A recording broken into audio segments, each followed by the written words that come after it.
The following is a presentation of the Belly Up Sports Media Network.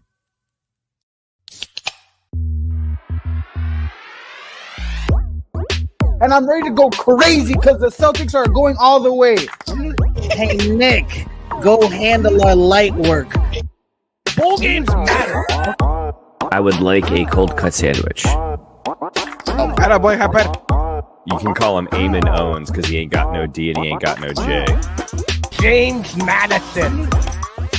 Turn your body cams off. Do what you do. Hey, everybody, what is going on? It is Tuesday night. That means it is time for another edition of Craft Root Sports.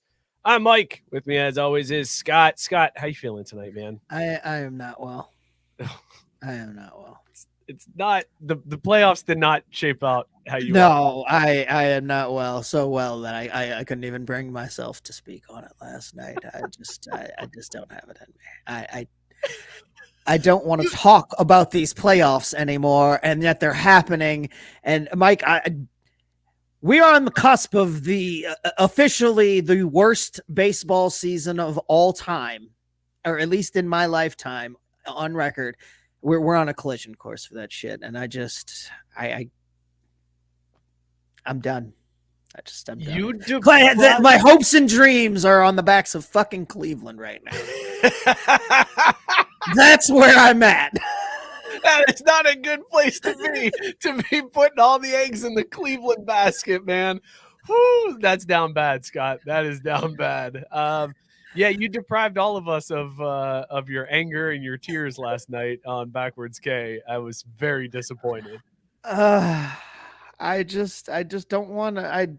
It's gotten to me in a way that I didn't think it was going to. I knew like it was poised to be, and I wasn't ready.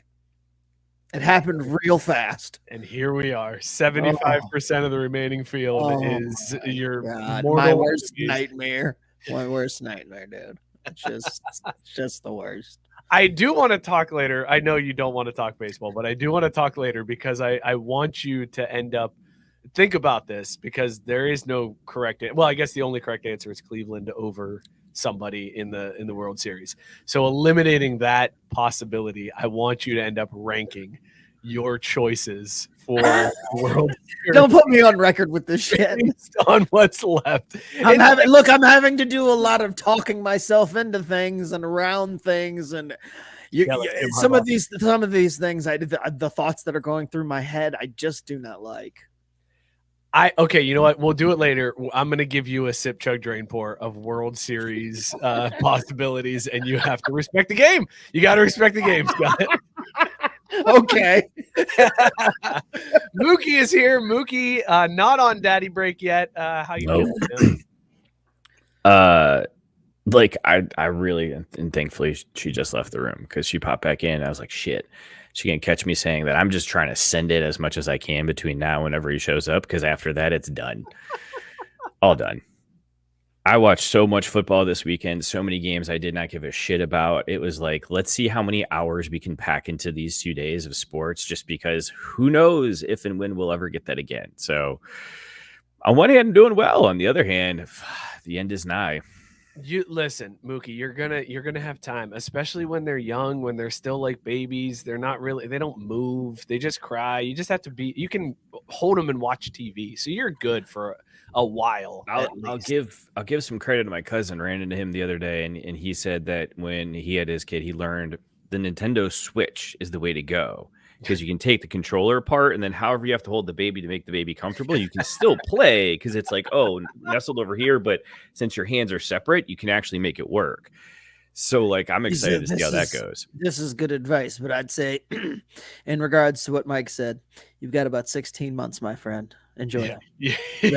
16 months before shit gets really real. Not even 16 months, because I was just saying I was getting on the long end. Yeah, that first time when you put them down and then you leave the room and you come back and they're not in the same place they were when you put them down, it's like, oh shit, this is a problem now. Now they're moving. I don't like this. Then you have to introduce like the jumpers and things to keep them from falling down. Now here's where I have a leg up on you guys. Just yes, by Gabe, timing. he did say he. Was that? Let that slip. Were we not saying that? Fuck. I don't know. Was that one of the options on the baby pool? It was. However, the baby pool has technically been locked.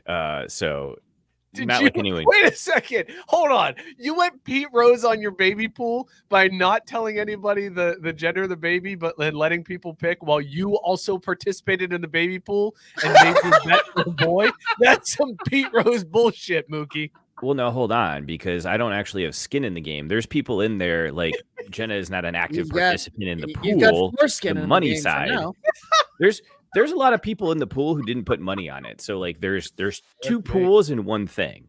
I owe you $5 or $10 or whatever it is. I don't really care. It's fine. Someone was like Treat it like the medical bills. someone way overpaid for their entry, and I was like, "You really want this many entries?" She's like, "No, it was a way to kind of give you guys money for diapers or whatever." I'm like, "Cool. Well, it was in the pool, so it's going to the gambling." Like, sorry, Thor, but you're not getting any of that money. Did you just call his son Thor? We've been calling him that.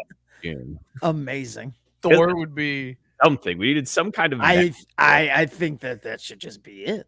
yeah. Well, I think we it- should go with Thor. It is Yeah, I mean, also- why not? It is also kind of it because we got a lot of books and people wrote inside the books like so excited to meet Thor, or wrote his name Thor in the book. So regardless of what the name actually is, he's gonna at some point ask why all these books are addressed to Thor, and I'm gonna have to tell him. So just name him Thor and be done with it. Then there's no question. Thor Wyborski. I mean, That's a strong Strong-ass fucking does name. kind of have a ring to it. Yeah. Matt Barr just said Mookie just Ponzi schemed all of us into supporting his gambling habits. Which is why I don't gamble. I mean, look, it's going to a good place, and I'm not cashing out, so I'm not really exploiting it. King just said shit when he realized Mookie was having a boy. Just, Biscuit said, "What's up, everyone? No rehearsal tonight, so I'm here for the whole show. Goddamn, I missed you. We missed you too, Missed you Biscuit. Good to too, hear buddy. from you." Lots already in the comments. Chase saying that Grimace made him a believer. Congratulations, God damn Chase. it. Got married over the weekend. Yes. The pictures looked awesome, man. It looked like you had Yeah, a great congrats, dude. time. Congrats. And of course, and I don't know if I. That didn't sound authentic, Scott. You sounded. Well, I'm sorry. Like, congrats, dude. There you go. Get Is some that energy better? up for the Oh, man. Sorry. I just know, like the R&B thing made me sad. I mean, I get it. I That's miss fair. it. I miss it already. That's fair. He did say the craft brewed wedding was lit. It was lit. And Matt Barr can confirm. Listen, we got an awesome show. Rex is saying he's half paying attention, trying to will my team to split. Get your whole ass attention on it and will them better. Fuck it, we'll be here. Go watch the team. They need every help they can get. God damn it. If the pandemic didn't shut They us are down, our you final missing the hope. show, Rex. Take care of business here. Focus where it's needed. LeBron lied. This is Cleveland versus the world. Absolutely. We got an awesome show tonight. Boys, the Big Ten and the SEC, they're up to their shenanigans again. This time it's gotten out of control. We're going to have to talk about that. We've also got to talk about Ohio State being just the NCAA's baby. Like, they will do anything they can to take care of them. And they got decoded too. Don't forget that part. They got decoded. They did, but I'll Sorry tell you about the why. Nero. Mookie, I did something special for you today. So in the Wiseguys poll, I put together our normal playoff pairings, and I also put together what the AP playoff pairings are, so we can compare the two, so that you don't get super confused. So He's it's gonna really get even more confused. it's what's really funny about it is I was playing NCAA football this weekend, and my wife, she started asking me because I made it in the playoffs in my dynasty or whatever, and she's like, "Wait, there's 12 teams and they're split up like this. Like, what's going on?" She started asking a lot of great questions, and what I thought I understood, I don't have explanations for some of it now. So I'm feeling All right, shaky. so once again, for the 60th time in the last 2 years will be teaching Mookie about what the college football playoff scenarios look like and how it works. It's actually very simple. It's a very that's simple what I process. don't understand. He's made it so much more difficult than it ever needed to be. We added the slightest of twist, and it just broke his brain. Why to Jenna's question, why did the ACC and the Big 12 still get bids when they're just as shitty as all the other conferences that aren't the Big 10 and the SEC? Because shitty is in the eye of They the signed the beholder. deal before they were Power 5 before they got ravaged by the Big 10 and the SEC. So that's what I was. They've got the grandfather clause because they started this before the Big 10 and the SEC were like, you know what, we're just gonna take everybody. Let's talk about these beers that we're drinking because we got a lot of show to get to here. Scott, we're rating these on Caesar's scale, dog or no dog. What is in your mug? Is it a dog or not? Back in the lab with an oldie but a goodie. It was the last 2 beers in my fridge, is what we'll call this concoction. But it's one that I had before, Leinenkugel's Lakeside Cherry, and the blonde girl next door from Wooden Cask. It's a dog. It basically just tastes like, I was just going to say, it just tastes like an even more mellow version of the cherry. Because I really like how cherry it is, but I'd have had some people say that it was like way too cherry for them. And if it was, this is a good option to cut a little blonde ale in there. Nice smooth little blend. Nice, very nice. By the way, 3rd and 10 podcast said I brought San Jose State to the playoff, then got demolished by Ohio State. Props to you for playing the game the right way and taking a lower level school for the playoff. That is absolutely how you right do that. in Mookie style and playing as your favorite team and trying to create a dynasty, winning 19 national championships in a row. Mookie Biscuit also said last time he saw the show, we taught Mookie about the playoffs. Well, it keeps fucking changing, man. It doesn't. It hasn't changed one time since we started this. Well, because now there's like guaranteed bids and stuff. Like we're getting to the NCAA tournament kind of style where it's like, who's on the bubble? Why is there a bubble? Why isn't Notre Dame just? That was one of Jenna's other questions. Why isn't Notre Dame just in if they win? Like, feels like we should just have a path there, right? It would be. Maybe they shouldn't lose to Northern Illinois, and then they'd be. If that's our only loss, though, like honestly, the way that we're cooking. But Mookie, what's in your mug? Dog or no dog? Absolute dog. Hopora from Trajekt Independent Brewing.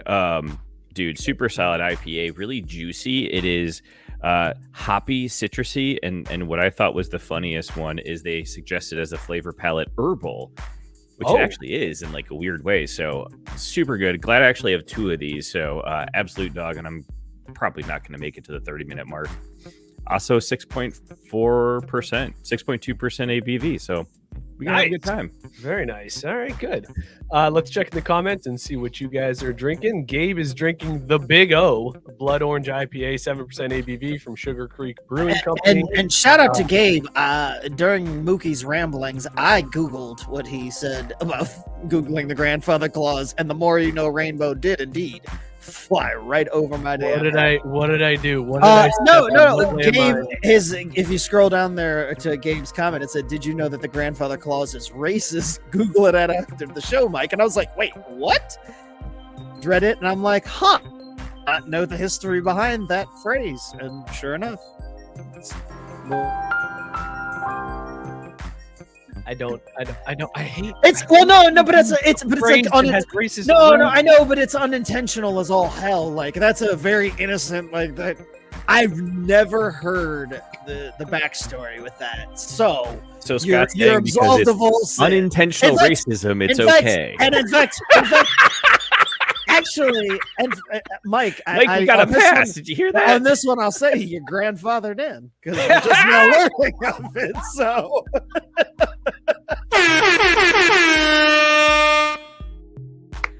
Well done. All right. Well, I just know now not to use that. Not to use that turn of phrase again. I'll have to look that one up.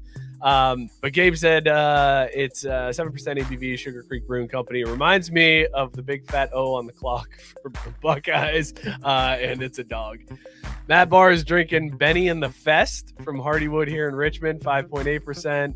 It's a Marzen, best beer they've ever produced. Perfect for a cool summer day. Absolute dog. Rex, keeping his brain clear to send those positive vibes to the Guardians. He said water unless this one gets out of hand. Speaking of more, can we go back to Matt Barr's? What is a Marzen? I don't think I've ever had that. I bet you have had a Marzen in the past. Think like Oktoberfest style, like more along those lines. Okay, like a Dunkel? Yeah, I would say it's on par with like a Dunkel. I'm sure you've had a Marzen and didn't even realize. I've had a lot of beer. It's a problem, but or as some might call it, an opportunity.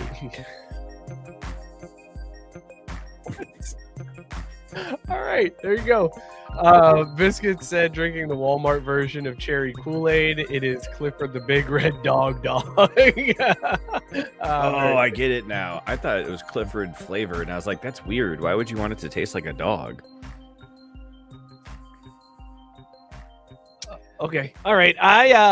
Doesn't it make you guys excited to know I reproduced? I'm so scared. I did not go to the store, so I am drinking the 50 West Doom Pedal again from last week. Same. That's a heavy hitter, man. It'll get you messed up. You gotta be careful. Mookie didn't even catch on. He didn't even realize. He's not even paying attention to the show. He's doing something else over there. He doesn't understand this comedy game we're in, man. Callbacks and whatnot. Like, God, good bless him. He's just here so he doesn't get fined. Did you know they started pushing app notifications about hockey bets? Oh my God. Dear God. This is a dog. It's a good beer. Let us know what you're drinking. Rated on Caesar scale, dog or no dog. That bar said grandfathered in wasn't in the intro. Like rule of thumb. Didn't know if it was. That's a very valid point. I know all about the rule of thumb because that also seems slightly racist. That Matt pointed the way he pointed that out. That's all I'll say. I mean, I can't even. I'm like, that's the only reason why I know what rule of thumb is. And I don't even know if it's really facts or if it's just part of the movie, but I know it just because of that intro. Wow, what a flick! All right, let's start this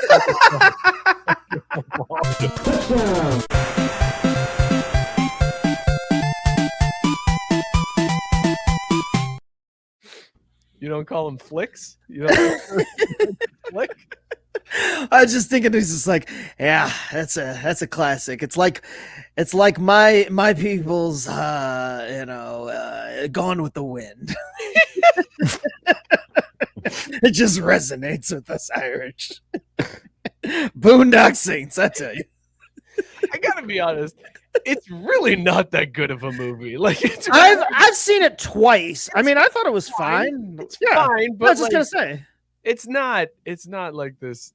People worship that movie, man, and I'm like, it's good. Like I like to play the drinking game on St. Patrick's Day where everybody gets a character and you drink every time your character drops an F-bomb. Like that's a fun time. But I don't have the obsession. I was gonna say it's like the Latin tattooed on my hands and all that good stuff. It's a solid little flick for what it is. It is a flick. It is. Yeah, it's definitely a flick. I laughed because that one took me back, but it's absolutely true. Mookie, are you all in on Matt Barr's comment there? Is it because he called himself a fellow potato eater? Yeah, I just thought it was funny. Like that's the reference. Is a fellow potato eater. It's a movie for a peoples. Says Matt Barr. We'll let the Gone with the Wind comment go because that one got me too. Okay. All right, boys. The Big Ten and the SEC are at it again. So if you remember a couple weeks back, a story came out that they were looking to expand their auto bids as early as when the current playoff contract expires in 2026. They wanted 2 from each because they were like, well, we have all of these teams. We need more than just 1 automatic bid. We should have 2 automatic bids. That's done. And now they want 4 each. So they want 8 teams out of the playoffs to be Big Ten. Wait, as in like they already got them to agree to the 2 each, or they just skipped it? They're just skipping it now. They've moved on from that. They've moved on, and now they want 4 each, 8 total bids to go to the Big Ten and the SEC. But wait, There's more. There's more. They are also in negotiations. The Big Ten and the SEC are in negotiations with each other to schedule like a NCAA basketball type like challenge. Where... I'm sorry, I had to put that one up there. See, this is why, Biscuit, you need to be back. Biscuit said, well, fellas, that was a movie. Mike Burlon movie reviews. And I feel like we've got ourselves a new segment. I should do movie reviews like, fellas, this is a movie. Oh my God, that is solid. Or we'll know how you feel about it because like either that was a movie or God, that was a movie. That was a flick. How about that flick? That was a flick, guys. Rated on the scale from flick to movie. That was close. Oh man, I almost got you on camera. I would have been cleaning shit up for days. Oh my God. Pointing out that Willem Dafoe's "There Was a Firefight" in Boondock Saints is one of the most overacted scenes ever. And then Matt Barr rightfully pointing out any scene that Willem Dafoe is in is overacted, and I'm here for him chewing on scenes. Willem Dafoe is one of my favorites. He does know how to kick ass in the scenes he's in, man. It's the way he acts with his face. That's but really good. Scott, let me challenge you a little bit on that. What did you think about him as the Green Goblin in Spider-Man, though? Oh fuck. What? Well, honey, that was an orgasm. Intimate Mike Burlon. Wow. I can see the new theme of the Tonight Show is going to be, well, that was a something, the Mike Burlon something. And keep them coming. We're here for it. I'm due for a roast show. So yeah, this sounds good. And what do you mean? What did I think about it? He was amazing in Spider-Man. Are you kidding me? I'm something of a scientist myself. Classic.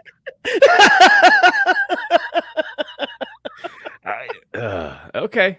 Well, did you not like him?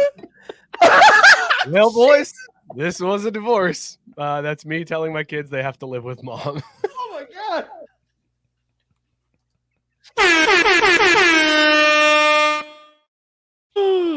Fuck, that got dark.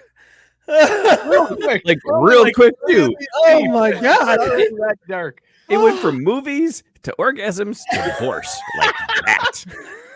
Jesus, man. The timestamps don't lie either. Was it 4 minutes? 0 to 60. 8:19 to 8:22. 3 minutes. Good work, guys. Good work, team. It started out wholesome.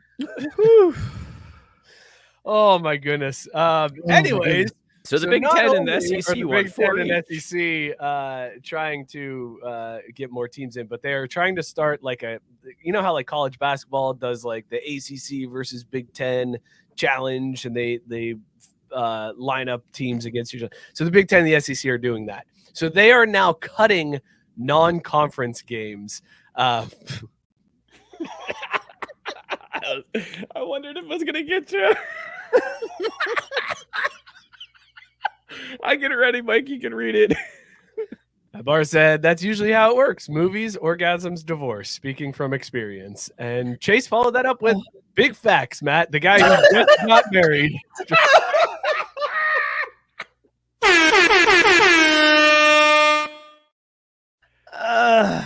Also, got to give Chase credit for this one. Well, kids, that was a funeral. That's me burying the family pet.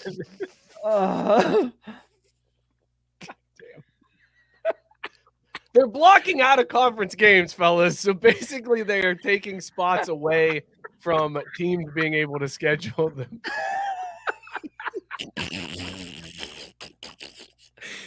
Chase chiming you back in saying, I'm still on step 2. We need something else to celebrate these big because the fourth host today is on a fucking roll. How have we gone 24 minutes in and we're already completely off the rails? Like it did. This is why I can't wait to see AI summarize You haven't this. even been able to get through the summary of the first story. The name of this episode was, shit's coming thanks to these two fucks, and we haven't even been able to get through the story. I love it. 4 teams each into the playoffs.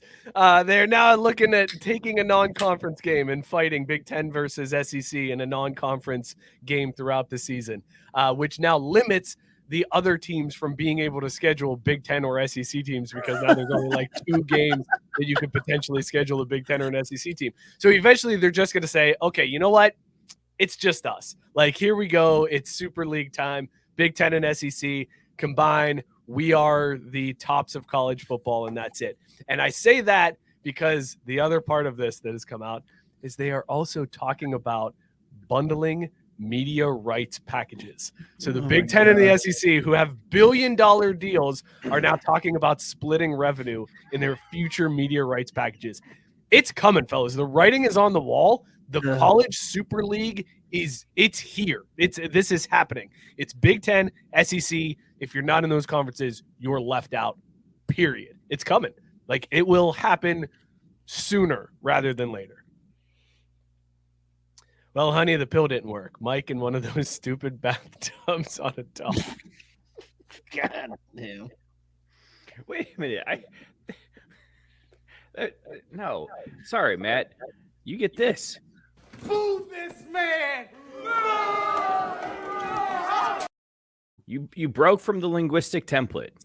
Yeah, no laughs. That's a good point. You got to say, well, honey, this was ED. Like something along those lines. Way to clean that one up for him. See, that's all it takes. Trying to show you how to do the joke. That's how the joke should go. All right, so Take saying the coast don't give a shit. The Midwest, South of Texas, that's college football. Scott, how do you feel about this college Super League that is looming over us and going to happen at any moment now? I can't wait for it, because what's going to eventually happen is you're in one or the other, right? So they're just going to both just absorb the rest of the country, and we'll just have 2 Super Leagues. It'll be kind of like the NCAA, like we always had, just 2 leagues. Okay, I mean, whatever. Like, that's what we're headed towards, right? Just 2 big crazy ass conferences, I guess. I don't know. And then they're gonna break it down in divisions, and like we said a few times on the show, we alluded to, it's all gonna break back down to the way it was. Yes, that's actually gonna be the ultimate setup. Is they're gonna combine all this shit, and then they're gonna be like, all right. And now we're going to break these into regions, and we're going to have different names for them, and they're going to each have their separate divisions. And then those are going to come together, and we're going to have this playoff. Yeah. We don't need no stinking NCAA. Except, Scott, there's going to be a little bit of a separation, though, because you're going to have the 2 Super League conferences, right? And then they'll probably steal a couple more from the stragglers, right? And so then you've got that's what I'm saying, but they're like this conglomeration that has a bunch of money, and they're able to really advance their programs. And then you'll have the other D1 programs that didn't quite latch on, but they got some money. So then you're going to almost have 2 tiers, too, to all of those regions and stuff. You'll probably end up with 2 tiers after all of that's done, right? Would you maybe say, Mookie? Would you maybe say there's a 1A and a 1? Yeah. No, I think that's a great put it. You have a 1A and a 1B. Not bad. Yeah, I like that. And maybe they'll institute some type of relegation where, you do good enough, you can get absorbed into one. You suck ass long enough, you get kicked out. No. Now you've gone too far. Now you've gone too far. No. We are not letting Alabama slip down to a lower tier because they had one. I didn't say. I didn't say any of the name performance based. I said everybody but the top. So if you're on the back end, if you're a traditional power, then you're absolved. Like Ohio State, you're always going to be in here. Don't worry about it, fam. We got you. Scott. Alabama, you'll always be in here. We got you. You're looking at it maybe wrong. even you call it the top 25. If you're above this line, don't have to worry about relegation. You're below, then Okay, that's where you're going now. Yes, I wanted to take the long way to get there. I was going to say it's not really about how much you win. It's like, do you have the money to be a top tier program, right? So like, let's say that you've got some alumnus that all of a sudden has a bunch of money because they created like, I don't know, a sports apparel company that blew up. Like, hey, you know what? Well, come on in. We'll let you in. You got that AI money? Come on in. But if your school gets on tough times and you can't keep up, with the stipends and the payments, well, maybe this isn't for you. Maybe there's another area, a division even, you might call it, of where we, the rich and then the poors, over there.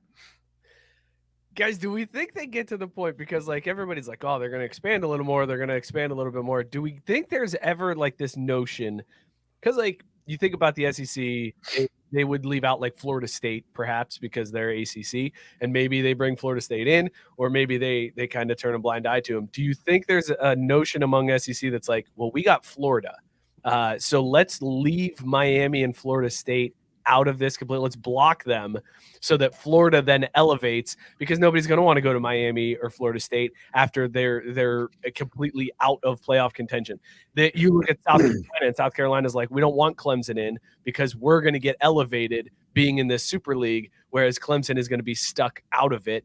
So let's block them. Do you think there's any of that going on? Or do you think the greed is too much where they're like, no, we want the names, we want the brands. Yeah. At the end of the day, they'll be too greedy. I could see where that would be something that they might try to use as a bargaining chip, but I don't think they'd actually be able to do it, because at the end of the day, they'd be like, yeah, but we ain't leaving that money on the fucking table. Come on in, boys. Come on in. There's too much tradition behind your name.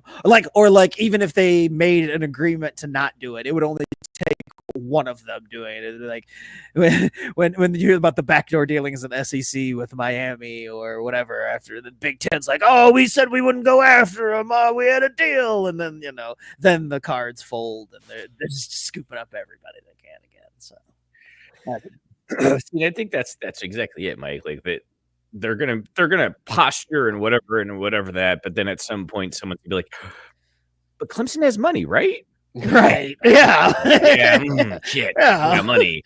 And Matt Barr saying, this is why I don't care about college football. It makes no sense. Matt, that's the thing here.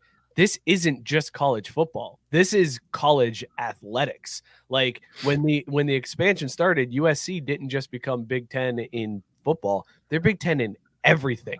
Like the Stanford women's volleyball team has the craziest travel schedule because Stanford's in the ACC and they have to fly to the Atlantic coast multiple times throughout the year. Like this is all college athletics is going to be combined. But you know what though? It kind of works out in a way, because I don't know if Mike was talking about his TikTok algos he gets sucked into.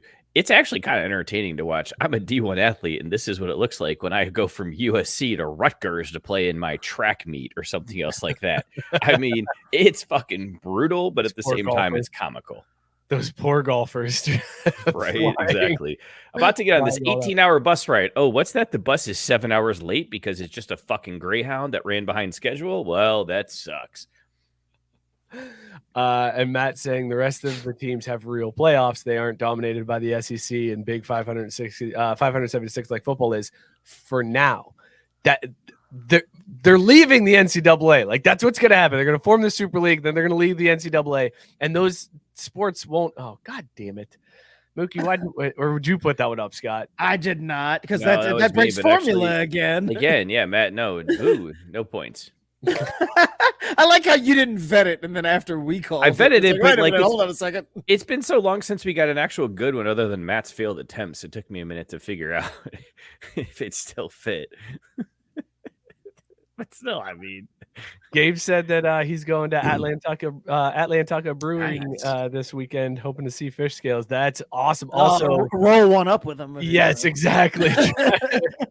Hop back in the office. That's where they keep it, apparently. All right, so that's craziness, fellas. But what's not crazy is that Ohio State continues to be the NCAA darling. Scott, I don't know how much of the Ohio State-Oregon game you caught this weekend. I actually watched the first quarter and a half of the second. It was I watched the whole thing. It was a great game. Easily one of the best college football games in recent memory. Really good game. But at the end, has drawn a lot of controversy and a lot of upset fans from Ohio State. So what happened at the end of the game, Scott? Ohio State was down by 1. Oh, I heard. I love it. Okay. No, I mean, you got to tell the story to set the stage. They got I'm the sorry, coach. but I actually do I know wasn't what sure happened. if you knew what happened. It is fantastic. All right, so to set the stage, if you haven't seen it, Ohio State is down by 1. They need a field goal to win the game. They're driving down the field. There is a play where Dan Lanning, I think, called timeout, and then there was like a few seconds, time running low, right? Lanning sends out a 12th man on defense, and Ohio State runs a play. The flag comes in, 12 men on defense, 5-yard penalty, replay the down. The only problem is it's not a pre-snap infraction. So 4 seconds came off of the clock because of this. And then at the end of the game, seconds running out, and Will Howard slides randomly in the middle of the field, trying to stop the clock. And instead time expires, and Oregon fans come and celebrate around him as he's sitting on the ground and on the field. So a couple notes, just a couple of details, Mike. It was 3rd and 10 seconds. The play then took it to 3rd and 5 with 6 seconds, though. And like, that was the key, is that at 6 seconds, you really only get the one play. You could try to run a quick out or a quick slant and then call a timeout, but you're only getting about 6 yards at that point. So it really, like, that was like the play that was going to determine the game, because Ohio State was only down 1. If they had gotten into field goal range, like, assuming the kid makes the kick, that's game over. But what's even better is right before that, which hasn't gotten any talk, is the OPI they actually called on what's his name? 2, I think it was. The true Ibuka? freshman. The true freshman, right? Yeah, the true freshman. And it's like, whoo, man. Yeah, I mean, that killed the whole momentum on the drive. But the heads up play by Lanning, and like everybody was like, if he did that on purpose, that's a genius move. It's a genius move. And he has alluded to the fact that he did do that on purpose, that he knew that it's not a foul that stops the clock. It's not a pre-snap infraction. That's amazing coaching. Like, seriously, if I'm just casually AD, and I mean, I'm sure he has a high opinion of the guy that he hired or whatever, but you hear something like that, that's the type of shit that you just want to like call him in and be like, yeah, that's why you got it. Here's an extra couple grand. It is like, that's big brain shit, man. It's amazing to trade 5 yards for 4 seconds is what he did. It's such a huge game. However, there is still a little bit of gamble there, though, because he does it. Ohio State still could have converted. They still could have gotten what if they throw it for 6 yards, 7 yards? Like, it doesn't really change the outcome. It only works because they didn't actually complete the play or anything else like that. No. It totally did, because if they get 6 or 7 yards, he doesn't care about the yards. He cares about the time. So they get 6 or 7 yards. Now 7 seconds have come off the clock instead of 4. Like, he doesn't, all he cares about is that clock continuing to tick. He doesn't care. Like, keep everybody in front of you. Don't let them into field goal range. They had like 20 yards to go to get in the field goal range. So you can give up 10 and still. Well, then why do 12? Why not do like 14 or 15, man? Like, get it. Funny you mentioned that because the impetus that changed the NFL's rules. A really big word. Was Buddy Ryan's Polish defense. And Buddy Ryan had a play called ready to go. He was kind of the architect of this, where he said, if there's a situation where they're near the goal line and 10 or less seconds, he's sending out 3 additional linebackers. And those 3 linebackers would stop whatever play happens, because now you have 14 players. It would be half the distance of the goal line, but several seconds have come off, and then you put your regular defense out there and stop them. It is Buddy Ryan, like he architected this whole thing, and Dan Lanning basically so he copied it like in college, where the little cheating fuck. The loophole is still there for now, because Ohio State was not happy about this, guys. They were very, very upset. Ohio State. I want to point out that the Polish defense is a very, very smart defense, it sounds like, and people don't give us the credit we deserve. So fuck all y'all. Wow. Back to your regularly scheduled programming. The NCAA has already announced that they're going to look at this and potentially change the rule. Like, they were like, wait, somebody fucked Ohio State? Nuh-uh, not to our baby. And they were like, We're changing this shit right now, Dan Lanning. You're not getting away with that a second time. There is nobody that treats our Ohio State this way. They basically came in like helicopter mom, swooped up their baby, kissed their knee, put a Band-Aid on it, and changed the rules for them. I'm blown away by this. Actually, I'm not. I'm not surprised. I was just going to say, no, you're not. No, you shouldn't be. This is it all tracks. This right? is telegraphed. I'm surprised it took them till what? What is it? Tuesday? Yeah, I mean, I'm surprised it took them till Tuesday. This happened on Saturday. They didn't get the fact that they weren't out there Sunday morning stumping for Ohio State and this rule to be changed is beyond me. So that all tracks. Well, that's only because and also it was such a long flight. Like, it was such a long flight back from Oregon, because they had to cross country for the game that it took them that long to get home to be able to really wind to mom for them to be able to jump in and do anything. That's why it took so long. And that's fair, but it's just like the most simple answer to this rule loophole is don't be down. Don't be down by 1 in this fucking game and make more plays early in the game. You don't have to fucking worry about this shit. Get good? Get fucking good. Like, get good. If you were allowed to be manipulated into this situation and it worked, like, you can either get mad or get good. Like, and don't let that happen again. Like, fuck, man. But instead, of course, Ohio State's response is to sit there and piss and moan. Like, it's classic Ohio State, which they piss and moan, and yet it's not as if it's going to affect them. They lost to the number 3 school on the road. Like, it'll probably be like, well, we couldn't change the rule. Ohio State's still 2. I mean, they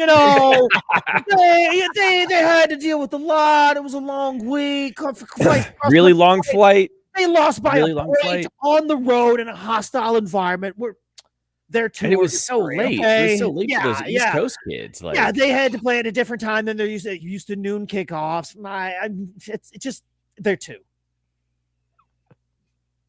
They only fell to 4. That's amazing. So basically, it's what I said. Like, because I hadn't seen that, but yeah, that's basically what they did. They're like,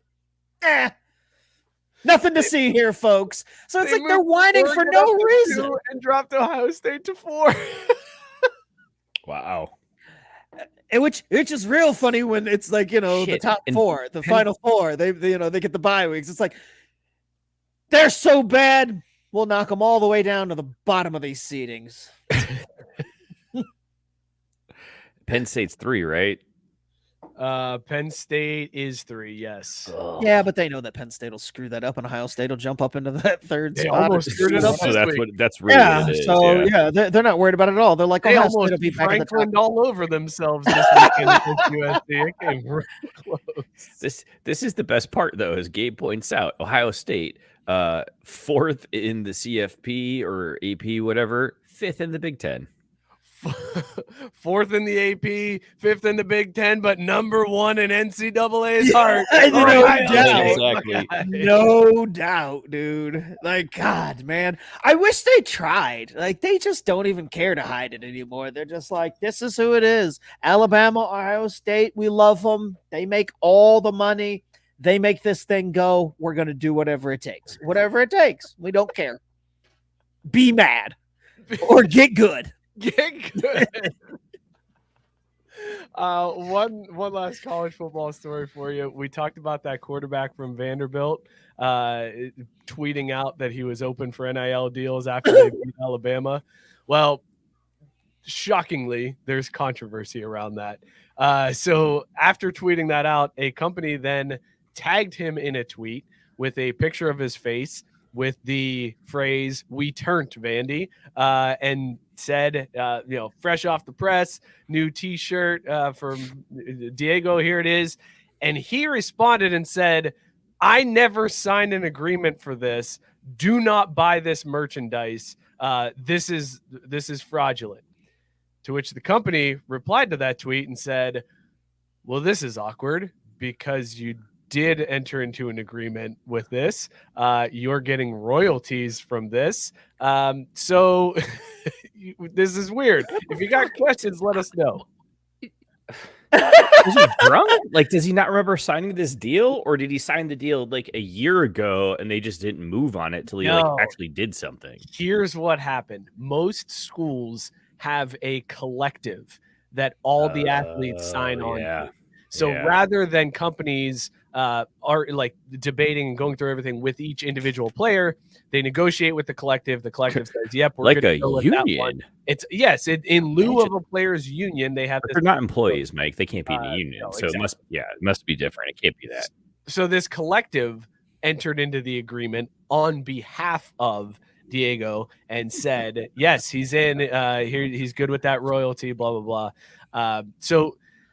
What a weird time to be in college athletics when these kids don't even realize the money that they are making from like royalties because somebody else signed them up for like they don't even have full control over their name, image, and likeness after getting the ability to make money off of their name, image, and likeness.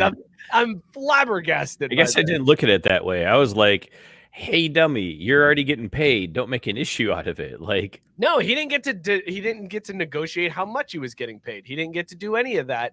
Which, what? Like he came there to play business? No, he came there to play ball. Like, go out, play ball, get paid. Like, focus on what you need to focus on. Because if you ain't scoring touchdowns, ain't no one give a shit about your collective. Come on now, get your money, man, to get your shit right and put your head in the game. Now you're sounding real OWG. Like, I mean, shut the fuck up, shut the fuck up, and play ball, and the money will be there when you get to the pros. No. Hold on. To be clear, I'm not saying that. I'm saying like he needs to have someone who's got eyes on his money, where it's like, hopefully not mom or dad, but an like agent, maybe it's just like if you will. dormant. Yeah, maybe one would call it that. I just don't. I knew that there were collectives, right? Because that's who negotiated like the EA Sports deal, where all the kids got $600 in a copy of the game, which seemed criminally low. But that's what the it's what the group negotiated. So these kids, they finally get the power to make money off of their name, image, and likeness, but they're not even always allowed to do it on their own terms. This is it's amazing to me, Scott. Like, I don't understand. I mean, I guess I do. Like, they're still protecting the money any way they can. Yeah, we'll give you the right to vote, but you only count as 3/5 of a vote. That was a reference, everyone. Sounds kind of similar. I mean, from the same type of organization that uses the same type of practices to, make money off the backs of folks. I'm just saying, it seems kind of like they did that here. Yeah, fine. You make money off your name, image, and likeness under our terms.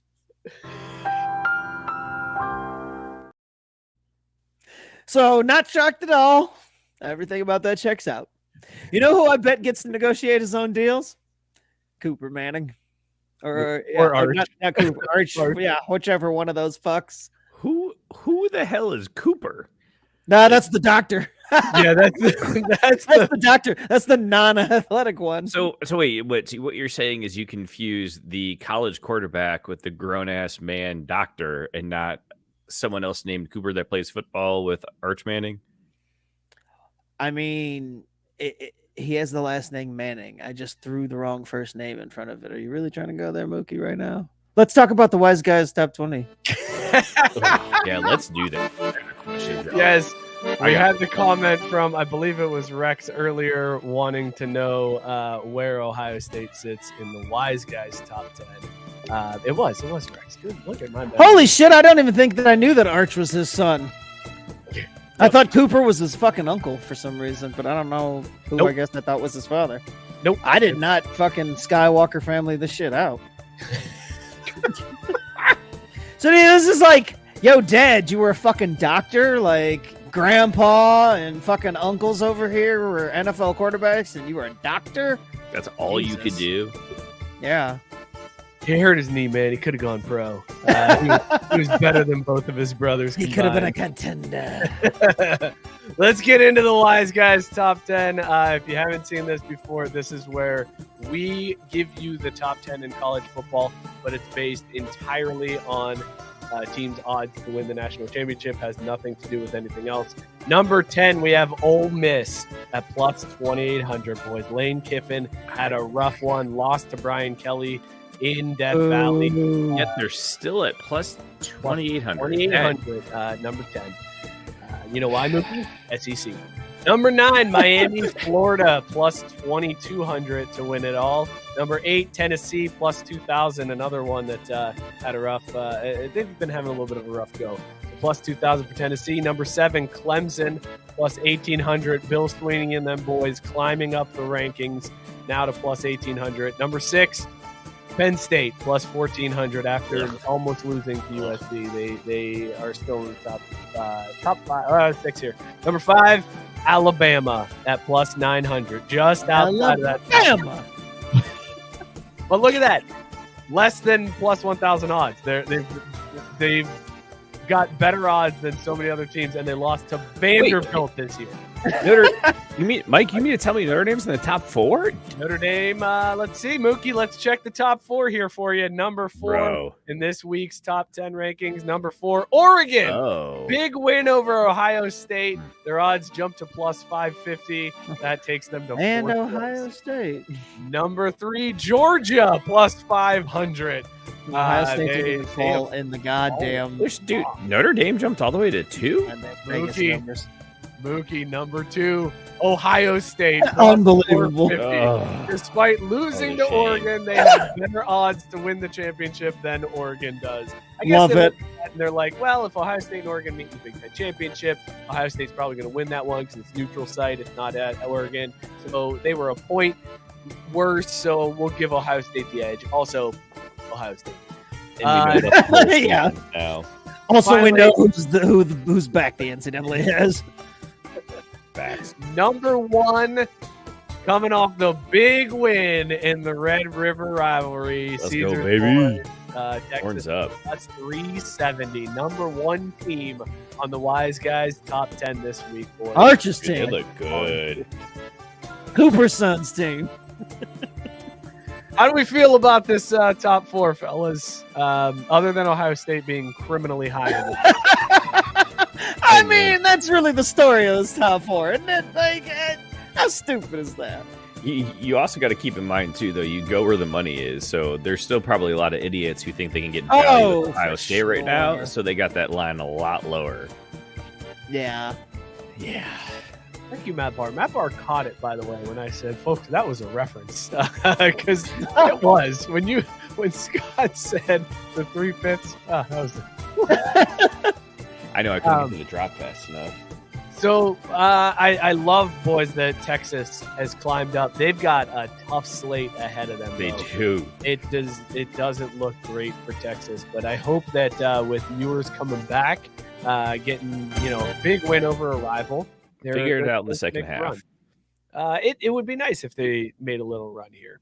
All right, Mookie, you ready to get confused all over again with the playoff ranking? Well, no, probably not, because it's probably the same as last week, right? Well, let's take a look because, boys, lots of changes in the playoffs this week.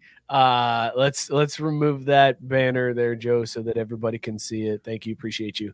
All right. So this was last week's rankings. You had Ohio State, Georgia, Miami, and Utah getting the bye. Texas down there at number 5, Bama at 6, Oregon at 7, Tennessee at 8, and then who cares after that? Fast forward this week, Texas all the way up. Whoa. Getting that bye. Damn. Number 1 seed. Ohio State at number 2. Clemson switches with Miami. They go to the 3 seed. They're predicting them to win the ACC championship now. And shocker in the Big 12, Iowa State now sitting on that 4 seed. Iowa State went That's crazy. from unranked in our polls to rank number 4. Brock Purdy loves it. Guys, Georgia's down at 5. Oregon's at 6. Oregon just beat Ohio State, and they would be the 6th seed if we went off the Wiseguys rankings. It's amazing. It's amazing. So Iowa State is where? 4. They're number 4 Why? because they are the 4th highest conference champion in our rankings. The Or the wise guys movement. think they're going to win That's what they think. the Big 12? 12. Yep, they got Iowa State winning the Big 12. So, but then where does the odds of winning the championship come into the factor? Because that's how we determined. If I'm Oregon, I just love this. I mean, I love everything about the fact that we're behind a fucking Ohio State at the goddamn 6th seed after beating their asses. Like, I just love that. It's All like, right, so let's compare it to the AP, because here's what the AP has. The AP has Oregon at 2. So they've got Texas at 1, Oregon at 2, Miami at 3, Iowa State at 4, Penn State's at 5, Ohio State's at 6. So Wiseguys and the AP, we've got Ohio State and Oregon flipped, basically. Okay. So, and then 7, Georgia. Well, Miami and Clemson move. And Yeah, Georgia correct. and Alabama move. Yep, they A flipped. lot of movement. There's a lot of things going on. There's a lot of changes. It's between like a fun the matching Wiseguys. game, though. You could play with the kids. But here's the thing, guys. This is what I want. This is why I decided to bring in the AP poll, because I'm going to start tracking this each week to see where they were at in the Wiseguys rankings and where they're at in the AP poll. And then I want to see which one is closer once the playoff rankings actually get revealed, because I have my suspicions that the one poll is way more accurate. that's what I feel like too.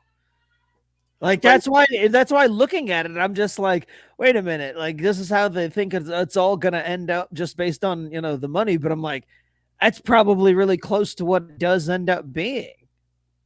It's very possible. Mookie, what do you think? Who do you think has the edge, the AP or the Wiseguys poll? Well, the Wiseguys, because they do it for a living. The AP is just some GA filling shit out and sending it in, or some technically they do it for a living too. They're right. Journalists doing it. Yeah. No, they don't. They do it as a side exercise, side of desk. It's not their job. Like Vegas is out here to try to figure out like how we gonna win that money. Who's actually gonna win this shit versus like who are people gonna like that I put in this spot. That's fair. That's fair. All right. Let's talk NFL, boys, because there were a couple stories that came out this weekend that I feel like we should at least address.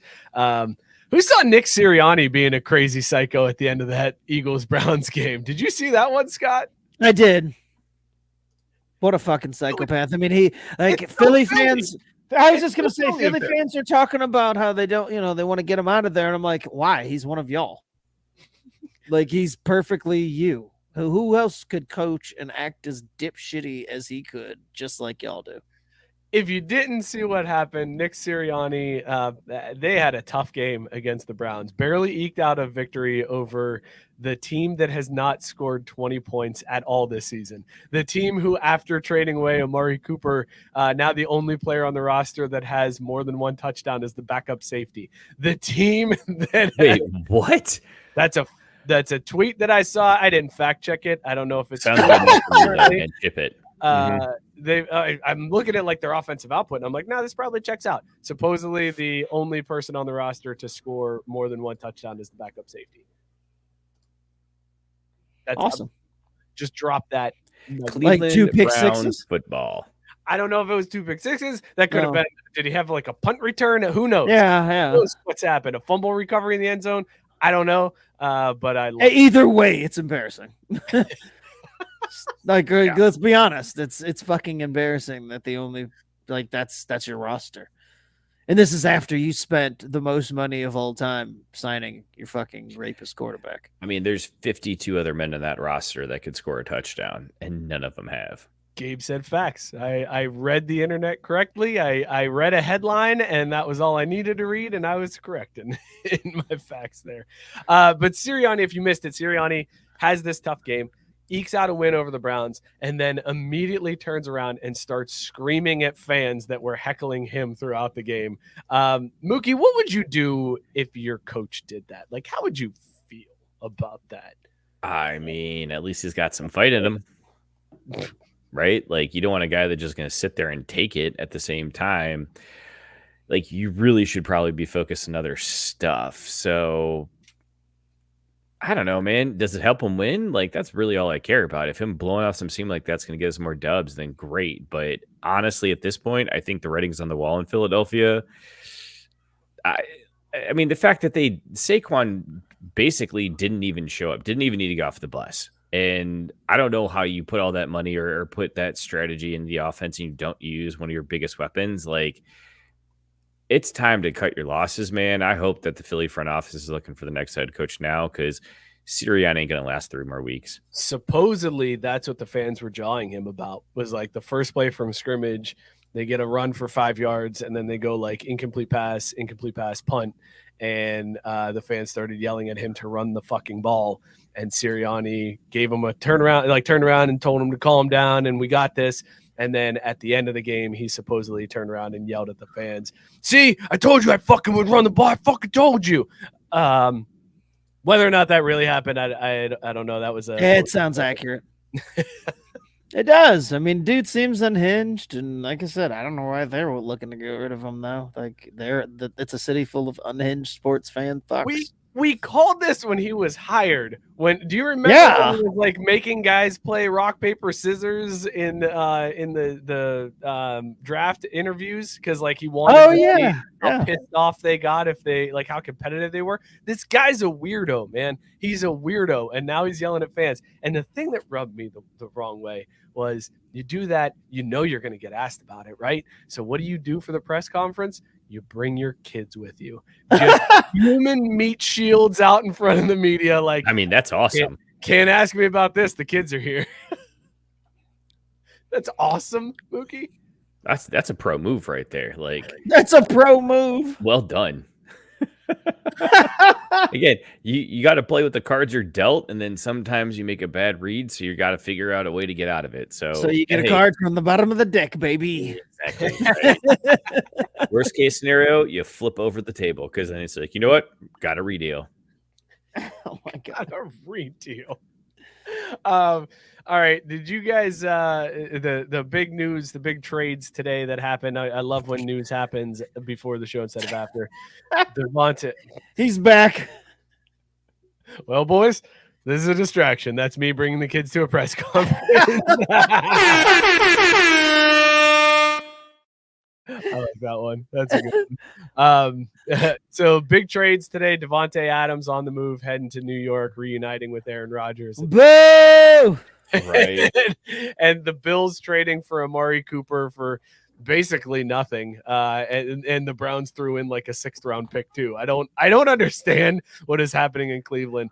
Matt Barr wanted us to discuss which was who had the better trade here. I wish there was one more so that we can get a sip, chug, Drainpour. So we'll just do a sip, Drainpour on this one. Cooper to the Bills or Adams to the Jets. Which one is more impactful? Which one is the better trade? Which one's better deal? Scott, sip or Drainpour? I'm going to sip Cooper and Drainpour Davante Adams. I think like everybody's kind of overrating Davante Adams a little bit here. We want to talk about. It's like I saw a headline earlier today too. I mic'd it up. It said that our good friend there in fucking New York Jets land, that's quarterback now, that little shit that nobody likes, he hasn't thrown for over 300 yards in a game since 2021. Like, why are people still sucking this guy's dick? And if they think Davante Adams is going to be the reason that's like that changes, I'm here to tell them like it's not it. Like, no, it's not going to be Davante Adams alone. It's Davante Adams plus getting rid of Salah. Like, that's going to do it, Scott. Yeah. Like, get rid of that motherfucker Salah. He was the problem. Not ayahuasca boy. It's a black guy. Get rid of his black ass. You see, by the way, so we had that conspiracy theory last week about like Salah was going to demote Nathaniel Hackett, and that's why Aaron Rodgers wanted him fired. And then it came out like the next day, Hackett got demoted anyway. So like, yeah, I did see that. And then they demoted Hackett anyway. So it's I hope that was the case, that was really the reason why he got fired. Then they were like, you know what, actually, he's kind of right. We should Hackett's a piece of shit. Let's just demote Hackett anyways. Fuck it. Mookie, sip or Drainpour, Cooper to the Bills or Adams to the Jets. I mean, obviously you sip Cooper to the Bills because that move actually has relevance. Adams to the Jets is like, who the fuck cares? Now we at least don't have to listen to him whine about being in Vegas and how Aaron Rodgers has never thrown a touchdown pass to a first-round wide receiver and isn't any talent. Who cares? They're washed. over it. I can't God, I hope he blows out another Achilles so we don't have to hear about him anymore. But this is gonna keep it going for at least 2 more weeks. Cooper to the Bills is interesting though to me because it's not really the piece I thought they would have needed, but I do think it makes them better. He just has to get his head right too. And hopefully he can do that in Buffalo and a team that knows how to win and has the right culture, but it also might end up being a non-issue or just not news. So fuck the Jets. Thank you. It took you all of that time to get to the only point that mattered. You're welcome. You were all breaking it down like a real just analyst. vamping, You were breaking it down You way did more put than you way should. too much thought into it and professionalism and Yeah, I was like, Oh, God, right. I where's should the know part how where to- he Mookie's on this, and then you did us with but fuck the Jets, and it was like that's See? where So we for all one- wanted to get to. You threw the ball down low and I didn't turn it over. I didn't score a bucket, but at least I kicked it back outside without turning it over. you did. You Still might get called for 3 in the key though. Just we'll see. I started the conspiracy music because Matt Barr said conspiracy theory time. Get the music ready. Rodgers went to the Jets to destroy them from the inside because the owner created the COVID vaccine. No, Is that true? No? Did he own? no, Is no. part of I'm the not. I'm refusing to give Aaron Rodgers. This gives him too much big brain credit. I'm not doing it. Not doing it. Mookie, what do you think of the conspiracy theory here? Aaron Rodgers is a piece of shit. He doesn't deserve any credit for any kind of cognizant thought or anything. That's what I'm saying. I'm not going to It's give him the benefit of the doubt for creating a scheme this brilliant. No, he's not that smart. I'm not even gonna look. I'm not even over here trying to say get good. I'm just saying get gone. I think he is. I think this is it. This is the swan song. And them getting Adams, this is going to prove to everybody because, as Dan pointed out, Adams is kind of washed too. He's obviously a Raiders fan. He said dude was not getting separation, dropping balls this year. I think this is the last-ditch effort. Let's get him Adams because that's who he wants. And Adams is going to come in. Right, because he needed he needed Lazar. I am gonna say though, to be fair, we can't take the Raiders fans' perspective because they're the same ones that were like, "Yeah, Randy Moss, he washed. Oh shit, he led the league. He set the record for touchdowns in a season. Ah shit, maybe it was us." Yeah. So thanks, Raiders fans, but also we'll take it from here. Why in Scott's interpretation do Raiders fans sound like the old Cartoon Network Smurfs? Because that's what it is in Raiders lands. It's just a bunch of Smurfs and cartoon characters. That's the front office. They actually, for the Raiders front office, would do good to hire Papa Smurf. Would be the most intelligent person they've had in that role in years. all that nasty, all that aggressive spikes and all that stuff is just to hide the fact that deep down inside they're just small little blue Smurfs. It kind of tracks actually. Smurf it. Let's let Tom Brady buy a portion of the team. He already owned us. They owned us in that trade. Why not make it official? Also, for those of you keeping track at home, the goal scorer prop that I placed earlier in the show already cashed twice. I love hockey season. I'm proud of you. Tyson wanting to know, is Aaron Rodgers reaching Kurt Schilling's, although he called him Cunt Schilling's, which is that's good. That's really good. Levels of reputation, self-destruction. He's not even good anymore. I don't think he's that level yet. But he hasn't reached that level, and that self-destruction all took place after his career was over. Thinking back on it, Kurt Schilling was actually kind of a little bit of a hero there. He had the bloody sock outside of the Yankee fans, but I mean, there was a pretty big segment of really big Kurt Schilling fans, and then as soon as he retired, he just became this gigantic fucktard, and it just shit the bed. So Rodgers has a little bit of ways to go, but I do think that Tyson's on to something. I think that he can achieve that level of cunt Schilling level Scott, of Scott believes in him. He believes he can do it. In his post-playing In his post-playing career, it won't take him long to move that needle. I can promise you that. And I mean, once he's not on the field every Sunday. We've already seen what he did last year with like all of his appearances on McAfee. Like he is not going to be able to stay out of the spotlight. He is going to go and with no organization to try to keep him in check, or he's just going to run around talking himself in holes. Yeah. Not looking forward to that. Guys, weekends like this weekend is why I hate social media, because I had to see Aiden Hutchinson's leg snap. Dude, that was so many fucking times. Just scrolling through. I'm scrolling through TikTok.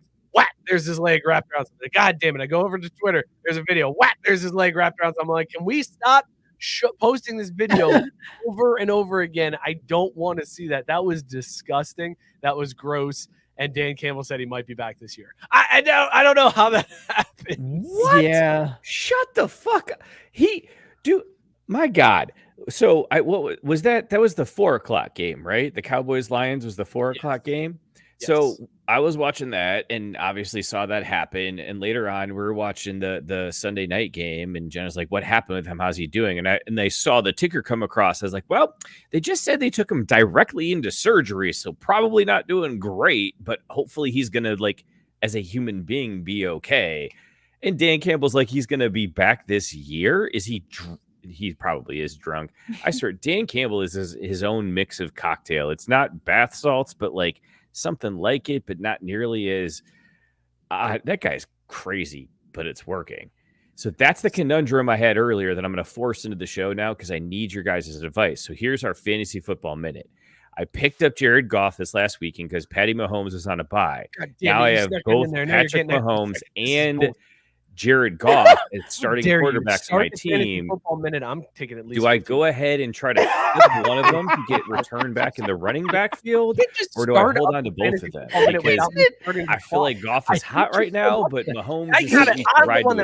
He introed himself too. That was even better. He's like, "Here's your fantasy minute," and then just started going. Basically the same rate point wise, but at the top end of the pecking order. I mean, these are starters on over half the teams in the league, hands down. To get an extra 15 I don't know. How do I go about making this move? Because I got some teams who are hurting for starting QB play. Jared Goff is also already through his bye week, so I'll be able to let them have all the time to me all the way through the playoffs. I can't take it. It so drives do I me move crazy. either quarterback, or do I wait longer for someone to get really remove yourself from the desperate? plan? You just do your own thing every single time. I can't stand it, man. Get your head in the game. Fucking do what we agreed on. Time. What'd you ask? Sorry. Do I trade Jared Goff or Patrick Mahomes? Mahomes. Like, but like, seriously, or are you just trying to fuck me? Yes. That doesn't help. No. But I mean, like, you do if you think, and I mean, Goff's played fine enough. You trade away the guys. The one who's got the name brand. Fantasy. No, but hey, as they say in hockey, let's do that hockey. We're doing that hockey. Hockey's back. We're doing that hockey. Yo, my fantasy hockey team too, though, blowing the motherfucking doors off like no fucking joke. Sam Ryan. Mute the mic. He is muted. We got to put him in timeout. Get the fuck out of here. Don't go muting me, ass. Oh, that is. I'm sorry. I did that for the joke. That is uncool. That's it's like all good. It was worth it. You don't mute a man's mic. Even if he's talking fantasy hockey. Although, actually, that might not. I didn't do it that time. That wasn't me. Don't tell me I don't do something, goddammit. Oh, shit. That boys, boys, I was just gonna hit it. That was me.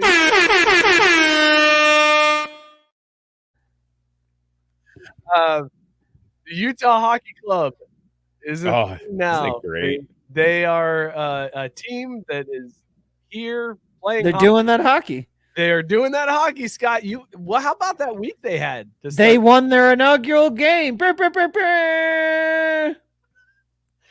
They're still undefeated. Actually, yeah. Wait, hold on a second, Mike. Let's give it to them. That's a lot of actual hockey knowledge from our hockey expert. I read headlines too, bro. Did you read about what the Utah hockey fans did this week as at that first game specifically? I did not. Utah, you would think probably a little more conservative, a little more buttoned up. Like you think when they go to the hockey arena, it's a little. A lot of Mormons. Okay, there you go. Just a lot of Speaking of which, did you know BYU's quarterback is Jewish? Yes, BYU. It's awesome. Yeah, I was just gonna say that. Like even I knew about that, and it is indeed awesome. Good. So we all saw game day this weekend. Great. No, I've known for. I was just gonna say no. I haven't was watched game day in years. BYU nickname that wasn't something I just came up with off the top. The Mormons at the Utah Hockey Club hockey team's first game drank $120,000 worth of beer at the stadium. God, that's They awesome. set a record. That is awesome.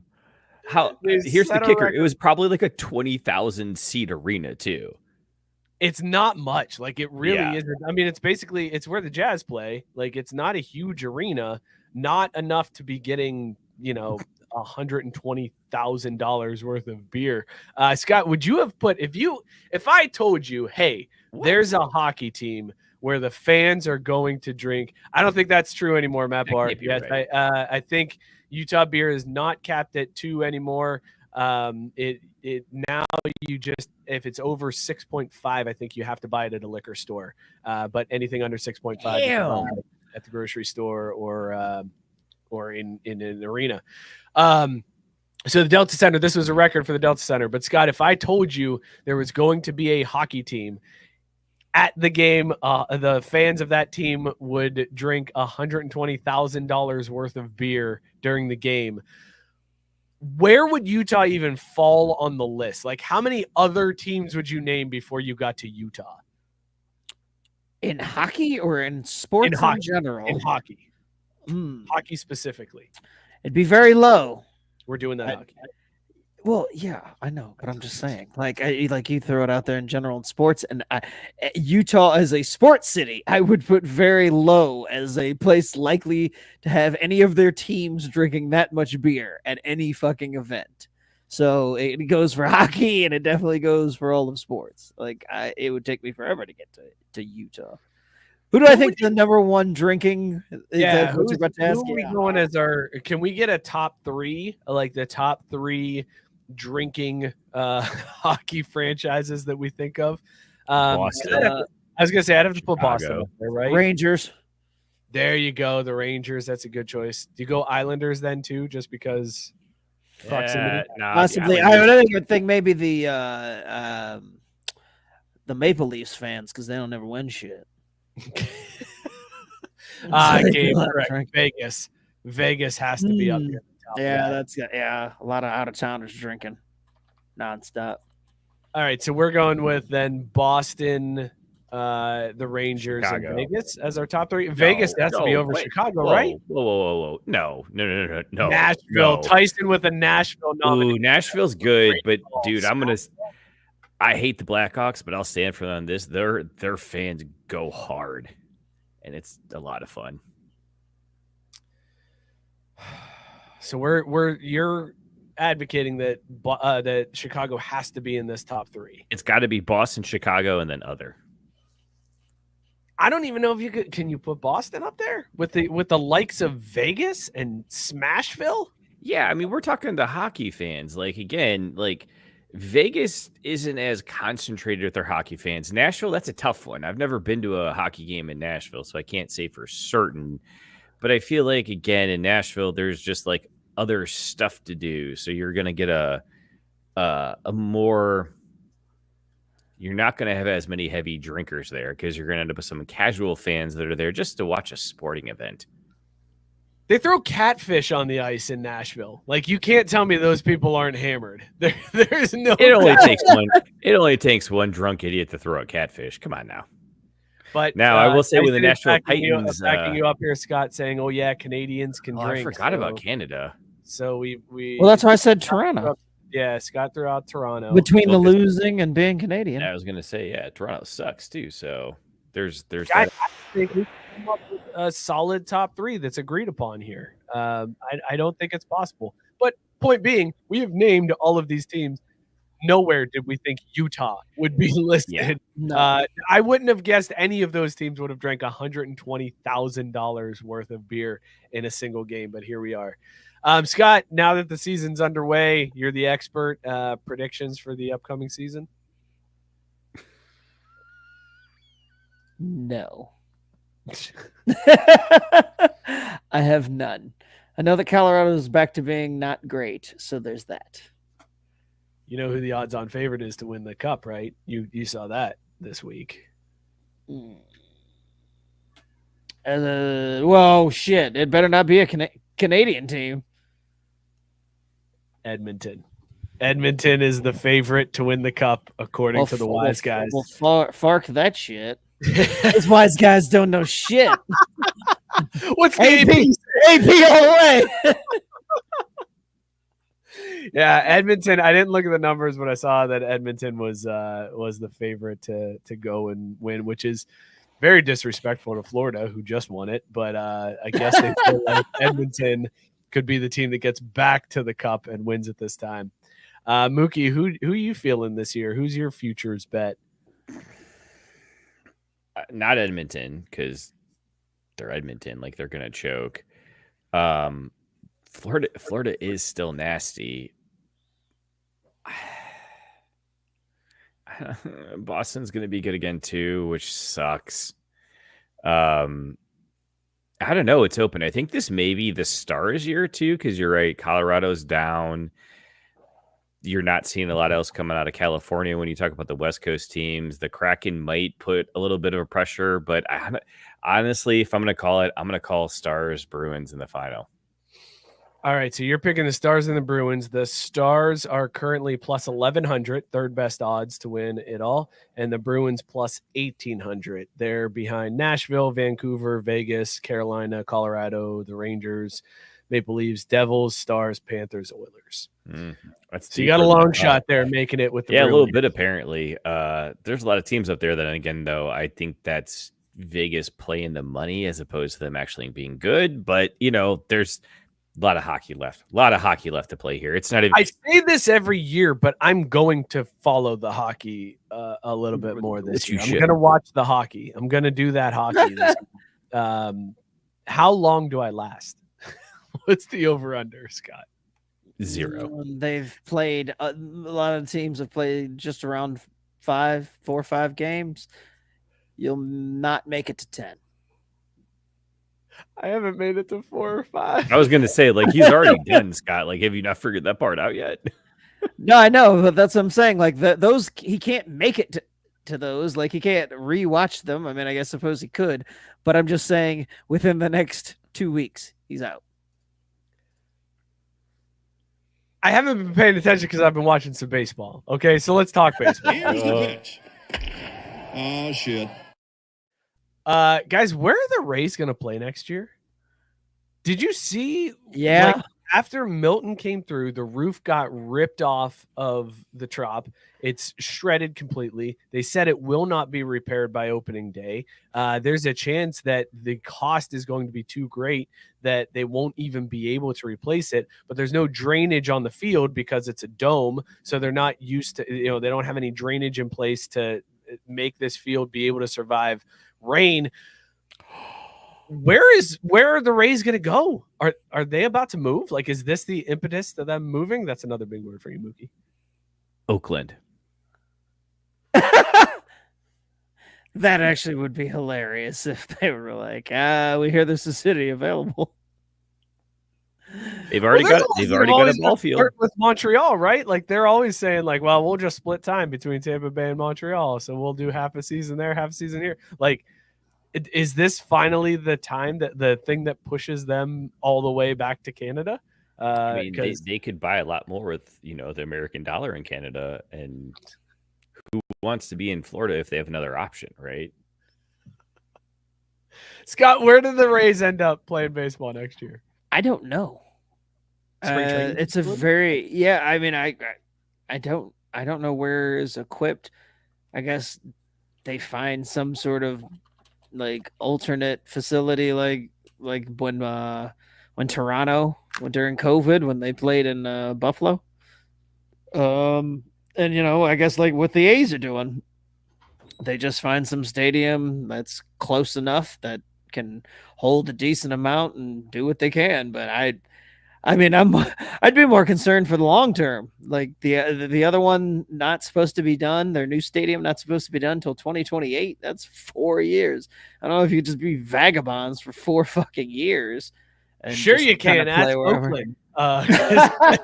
That's their plan now too, I suppose. But we're just gonna hang out in Sacramento. Maybe they'll just be like the Savannah Bananas and just play at other teams' stadiums, just traveling around the country. Fuck it. Tampa's like only away games. We're only away games now on. It's crazy to me, man. That's a wild situation. I'm interested to see where that one nets out. Scott, have you read any of these stories about the pitching machines that these players are allowed to use now? What? No. There is new technology. It's called Trajekt is the name of this company that makes pitching machines that have been adopted by almost all Major League players. And why it's making the rounds is because for the first time ever, Major League Baseball is letting the players use these pitching machines in game. So what it is it's a big life-size screen, and you load in videos and information about the pitcher, and it'll be a life-size video of the pitcher throwing the pitch. And when it goes through his full motion, full windup, and when he throws it, that's where the ball pops out of the screen at that exact launch angle with the exact spin rate. And it looks like you're facing that pitcher through this pitching machine. And Major League Baseball has said these guys can now do this in game. So the Yankees players have said that they went to the pitching machine like an inning before an at bat and took batting practice against the pitcher they were about to face. Like, this shit is crazy, Scott. It's wild technology, man. I'm here for that. I mean, they do similar things to that off the field in general, like not during games. So like obviously that part is wild, and but here for it. The baseball is just like any other sport, looking for every single little advantage. And I mean, that's a way to combat the whole 100-mile-an-hour brigade that's coming in, right? Like if hitters have a chance to replicate the exact pitches they're about to see, like no. Fuck all of this, because fuck the Yankees. Like, let every other club do it, but not them. I mean, I'm here for that sentiment, but I mean, if you're going to let one team do it, then they all got to have at least access to it. I mean, this would be one of those things where it's just like, who wouldn't have this is like the A's, because, they wouldn't pay for it or some shit. Like the Pirates probably wouldn't be high on their priority list. Cutting into those revenue funds, baby. Like, they're not here for that. They're like, get better. No. You know who didn't need pitching machines? Babe Ruth. He did it the old-fashioned way with hard work, hot dogs, and determination. We're not paying for shit. Get out there and learn to hit that baseball without cheating. You know what I'm really looking forward to, though? New generation, they're just lazy. They want everything handed to them. Bob Castellini's out here with the old school pitching machine, and they're like, Coach, can we get a fastball instead of the curveball? And they're like, no, this one just spins slower, so that's why it's a curveball every time. Then we'll buy a new pitching machine. This is what we got. Great if team. You can hit a curveball, you can hit a slider. It's all basically the same thing, right? I mean, just like one's faster than the other. Sure. All right. Well, since I murdered that topic, I do actually have a baseball question / whatever for you guys. How great is playoff Shohei? I mean, not just like what he's doing on the field, but like I feel like he's actually come out of his shell to an extent that like this is that guy that he's been hiding all along. And is it maybe a good thing that his handler got caught embezzling and gambling all that money, because it freed him up to be like this? So your take is that Shohei benefited, like he was glad that his handler got caught gambling, because now that's what was keeping him down.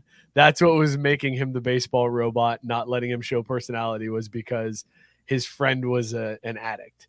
He was too concerned about his best friend and like needed to figure out a way for him to get help and things to be okay. And like, just closure, really, and I think you're seeing it now on the field with him just absolutely raking and rubbing in everyone's fucking face. It's beautiful. Scott, anything to add?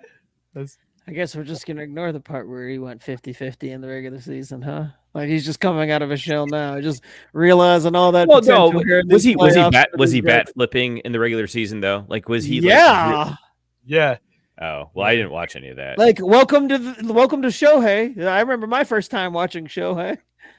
It's kind of how this reads. Like, I mean, pause. Again, regular season baseball, don't watch it, just bet on it. And that's fair, Never but bet baseball. Never bet baseball. It's a rookie mistake to bet baseball. It's a fool's errand. But yeah, I mean, except for when the White Sox are around. God, I miss them so much. I miss those daily app alerts of like, hey, you forgot to bet on this game when the White Sox are playing. It's never bet on baseball, Mook, because when you load up a parlay and then you bet, oh wow, the Dodgers haven't given up a run in 33 innings. I'm going to bet the Mets under 3.5 tonight. And then immediately a grand slam is hit. That was awesome. That was awesome. The worst feeling. The worst feeling, because I wasn't watching the game and I just got the alert. Then I was like, fucking grimace. That was the first words out of my mouth. Was fucking grimace. That is literally the you're gonna bet on black here. See, it's been red this whole time. Oh shit. That's all right. It won't happen 2 times in a row. No hero, son of a bitch. I was going to say, certainly they'll start that streak right back up and come here 1, 2, 3 this next inning. They didn't? Fuck. Miller for 3. Oh, he backed it in. We're going to overtime. I was into it. I didn't even realize we hit overtime. I was not paying attention at all. Scott, we're definitely do this. Clearly, the fourth host was. So thank you, audience, for keeping us. See that's why I said in the private chat, I'm like, I know we're going to go in overtime, so I'm gonna go pee real quick. Right, and you said that, and then I still lost track of it. Like I legit wasn't paying attention. I was way too into this conversation. I didn't even realize. All right, Scott, we teased this at the start of the show. I want to hear it. So we're taking the Guardians out of it completely. That's worst case scenario for you. Sip, chug, drain, pour. Dodgers over the Mets. No, sorry. I was like, wait a minute, though. He's already fucked this up. Wait. Dodgers over the Yankees. Mets over the Yankees. Yankees over the NL. Those are your sip, chug, drain, pours. I don't care whatever your weird matchups that I don't understand are. Look, this has just got to be Dodgers win, Mets win, Yankees win. Those are your. That's where you should have gone. I don't know why you didn't make it so complicated. Yeah, and the rankings are Dodgers got to win. I just do. Like, look, I live all the way in fucking Ohio. I don't really know enough Doyers fans to give a shit. They're annoying, incompetent imbeciles that live on the West Coast. But I love Mookie and I love Shohei, and I can just talk myself. I can just talk myself into a couple of guys. It's fine. It's whatever.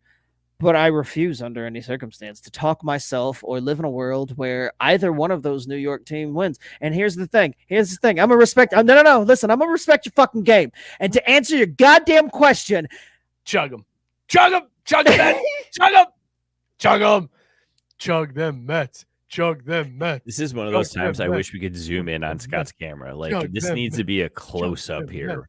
Chug them Mets. Chug them Mets. Chug the Yankees. Oh, God! Oh, God!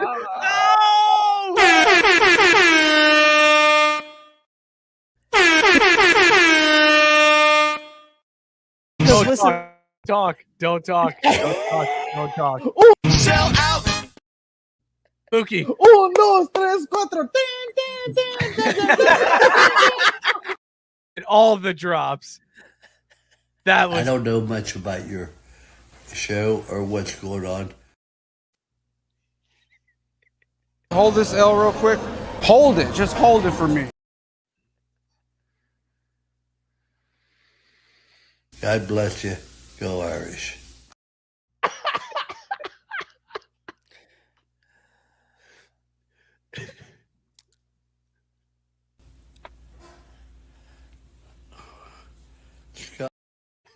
was the only one that was needed, really. That right there. Just the disappointed grandfather.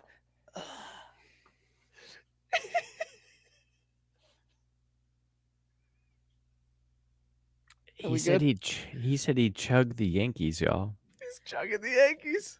He's chugging the Yankees. Look, in my lifetime, I've seen that bullshit happen plenty of times. And Yankees fans are the most annoying lot in the entire world. But they're just going to sit over there and be like, 28, and then go back to just, being their retarded selves. That Mets bullshit ain't happened in my lifetime. And I'll be goddamned if I see the Mets win a World Series and have to listen to any of their annoying fans. No, fuck this shit. Fuck the Mets. There's no way. We got to put an end to this. I begrudgingly, and I won't watch a single second of it. I won't watch fucking New York minute of that goddamn shit happen. I've seen enough New York goddamn Yankees titles. I don't want it to happen, but I can't live in a Mets World Series championship world. I'm not doing it. I'm not fucking doing it.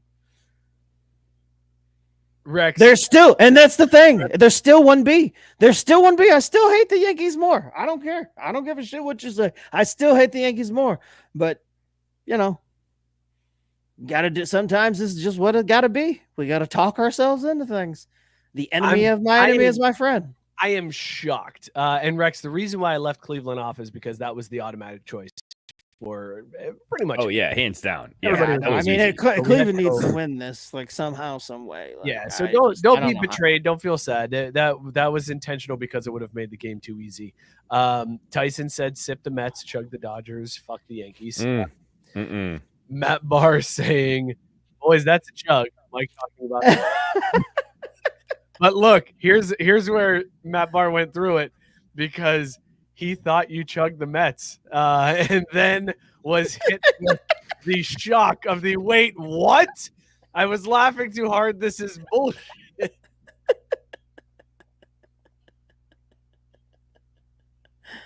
The reveal on that was great, Scott. That was well done. I'm not even asking Mookie now, and I'm not giving mine because nothing is going to top what Who cares, right? Like, it doesn't matter. Scott got it right. He sure did. All right, real quick here. Let's talk a little basketball. Boom shakalaka! Did you guys see that Joel Embiid said he may never play back-to-back games again? Valid. Yeah, did he need to make that announcement? I just kind of assumed that was a thing. Like, since he graduated from Kansas, I was like, I thought that's what he was already doing. He was like, back-to-backs. Like, load management, yo. It was a weird thing to just, like, come out and say, like, I don't think that's ever going to happen again. And the Sixers are cool with this. They're totally fine, which is mind-boggling. Imagine, like, the fire sale of tickets when you see Joel playing in a game and you're like, well, I got tickets to tomorrow, son of a bitch.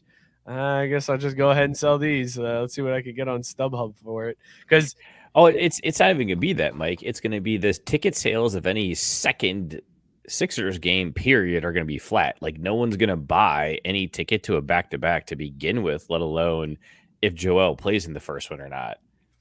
Maybe this is their plan. Maybe their plan is like, you have to buy both of a back-to-back so that you're guaranteed to see Joel Embiid play. Genius move. Unbelievable. How lame. Right? Like, seriously. I mean, I'm all for, I don't believe the guys should have to go out there and play 82, but like, it's gotten to the point where it's just absurd how many games these guys are missing. You're only going to play half the season now, and then half of that you're going to be injured. Like, what are you, fucking Carlos Rodon? See, well, like, it's not half the season. It's just the back-to-back. So if it's like a game, off-day game, then he'll play in both of those games. That's not considered back-to-back. Oh, you mean just back-to-back on? Okay, I thought back-to-back nights. Back-to-back game, period. Yeah. Like, under no circumstances am I playing 2 games in a row. Fuck y'all, I'm out. Yeah, just damn, we're at that level. Is where he's saying he won't play. He won't play any more 2 consecutive days. So if there's a travel day in between or an off day in between, you'll see Embiid. But you're right though. Your point is still well taken. That like he's still hurt a lot. It's real crazy. Yeah, it's still just too many games missed. I mean, we're talking about these guys maxing out. If they stay completely healthy, maxing out at what, 2/3 of the season? Come on, man. And it's bad when the NBA has put in place rules that are like, well, you can't even stop qualify for the MVP or Defensive Player of the Year without a minimum number of games. That's bananas to me. I never thought that we would. Which is funny though, because they did it too, though, precisely to mess with dudes' money. Like, you can't be all pro unless you hit this threshold of games, and unless you're all pro, like I think it's like 2 years running, you can't get that super max. Right. So it's like legitimately costing guys $60 million on a 4-year deal one way or another if they make that number of appearances. And yet they're still like, no, fuck it. Like, I'm better off having a longer career, even though there's studies coming out now showing that load management doesn't actually do anything for you from like a true career longevity perspective. Like, guys that load manage don't end up making more money because they're around longer. They just kind of Al Horford around for a while, and then people are like, oh, he retired because no one signed him for 3 years. Like, yeah. Alan Birdlawn, we're talking about practice. Well, fellas, we're talking about practice. Talking about practice. Do you get it? Wait, hold on. Don't tell him, Scott. Do you get it? No, I get the reference and whatever. It just, I don't think it hits. Oh, okay. All right, fair enough. Mookie, I had a soccer story that I wanted to run by you real quick here before we end the show. It ties in pretty nicely with the load management stuff. So U.S. is hosting the World Cup in 2026, and then we're also supposed to be hosting the Club World Cup, where they're taking 24 of the top clubs across the country and putting them into a World Cup style tournament. And that's being played in the United States. And players aren't happy about this. They're like, we don't want this. La Liga came out and basically said to FIFA, hey, you don't have the TV contracts. You don't have the sponsorships. You don't have the support of the teams. You don't have the support of the players. Cancel this event now. And I read somewhere that there was actually a player, I think he plays for Real Madrid, that is talking about potentially striking over this issue. So are we going to lose the Club World Cup before it even becomes a thing? No one really cares about it. It's been around for a while. Like, it works well in the off cycles. But honestly, it's a subsidiary to the Champions League. Really, though, this is a bigger trend in soccer where load management is a legitimate issue. Like, there's not as many people taking games off for load management that then players do end up getting hurt. They talked about Eric Haaland from Man City before the Prem kicked off this year could have played in over 110 days worth of football through the course of the season with all the various exhibitions, tournaments, league play, all this other stuff. Then you add in national team representation, things like that. It's kind of nuts what they're asking these guys to do, and it's actually wearing down their bodies and hurting competition. So I don't think this tournament happens. There's really no value in it. People just kind of playing it for the money in an off cycle. But with the World Cup and all of the other actual prestigious tournaments in play, you're going to end up seeing B teams enrolled just to get the money, just to get the gate, and then probably like a Benfica take home the title. Scott, you're going to love FIFA's response to all of this, because when approached with this and like, hey, players might strike and nobody wants to do this and blah, blah, blah, like that you can't add this amount of time to the players. And this is so many games that they're responsible for between club and country. This is a ridiculous number of games. FIFA responded with, it's like 7 more. That's not that big of a deal. Like, it's only 24 teams and they're maybe playing 7 games. So is it really, come on, is it really that much more? Like, shut up and dribble is what no, I was going to say, I was hoping that their official response was actually just shut up and footy. Like, that would have been the best rebuttal. Just shut up and footy. We now have 2 shirts that are going to be going up on the website. Shut Up and Footy is going to be one that goes up, and Get Good is going up on the store. We're going to get a Get Good and a Shut Get Up. Mad or Get Good. Get Mad or Get Good.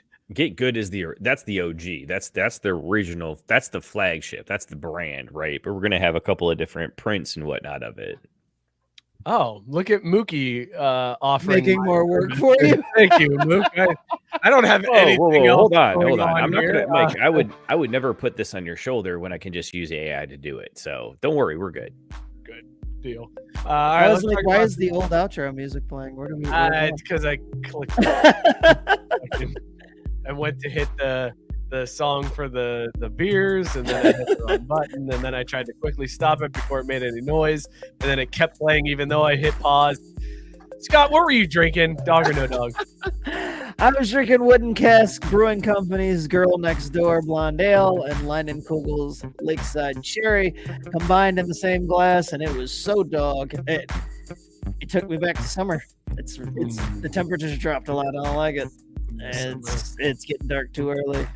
But it's like the best type of porch beers. Extra refreshing. No. What'd you say about the sundown and all that, Scott?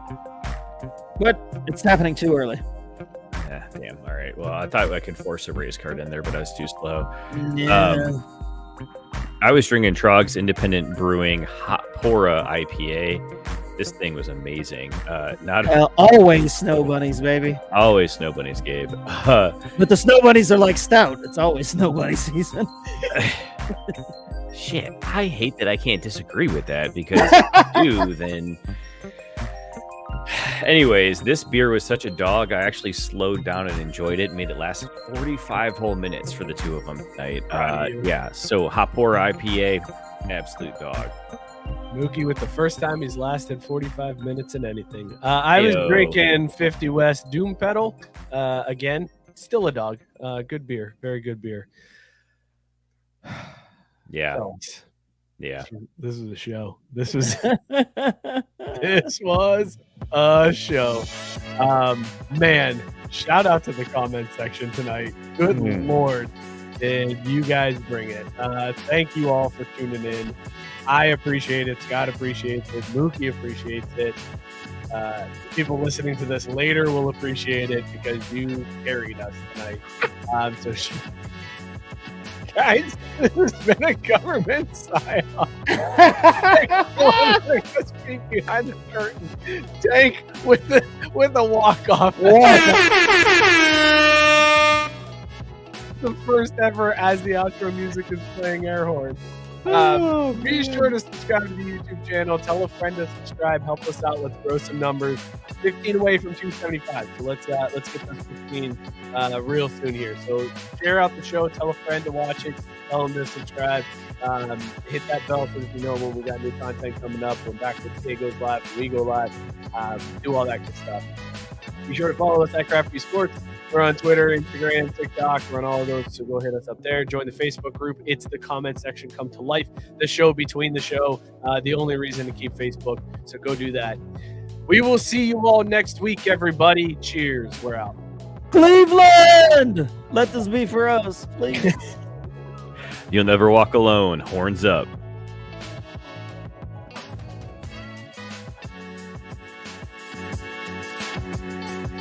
I don't know much about your show or what's going on,